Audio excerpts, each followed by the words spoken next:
Prophet ﷺ said, سَيَأْتِ زَمَانٌ عَلَى أُمَّتِي. There shall come a time upon my ummah, upon my nation, upon the people who follow me, upon the people who believe in me. They call themselves Muslims and believers. My ummah, when their prayers are not prayed correctly, and when high buildings spread in every place, when people swear in the name of Allah a lot about everything without fulfilling their oath, people curse each other a lot, bribery and adultery prevails, people neglect the hereafter in order to buy the luxuries of this world in exchange for the hereafter. So people become materialistic. The Prophet ﷺ said, فَإِذَا رَأَيْتَ ذَلِكَ فَالنَّجَاةَ النَّجَاةِ. If you see this happening in your time, then seek refuge, seek refuge. Find a solution to get away from all of this. It's not an easy solution, but you need to stay away from all this.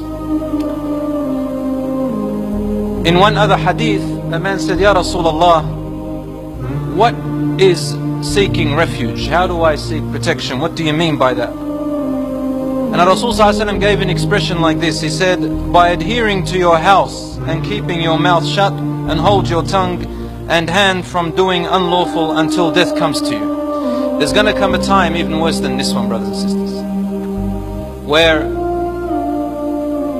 a person becomes so confused about what is happening in the world, so deluded by everything that they see and hear, that they're not going to know what to do and where to go, who to stand with, except to stay away from things, even if they mean sitting at home, abstaining from all of this, because there's not much they can do anymore. They want to do good, but where do they go? They want to avoid the bad, but it's all the way, all around.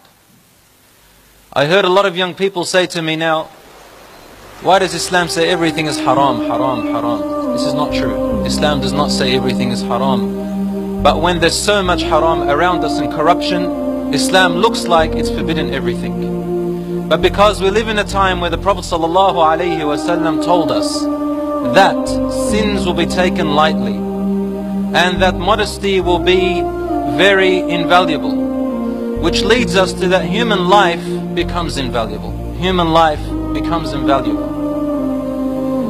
Prophet is telling us prayers are not prayed correctly. People pray without really meaning to pray anymore.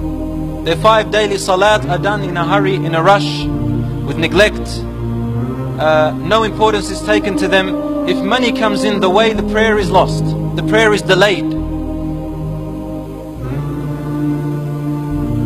If a boy wants to meet a girl to chat her up and it's time for salat, he'll ignore the salat.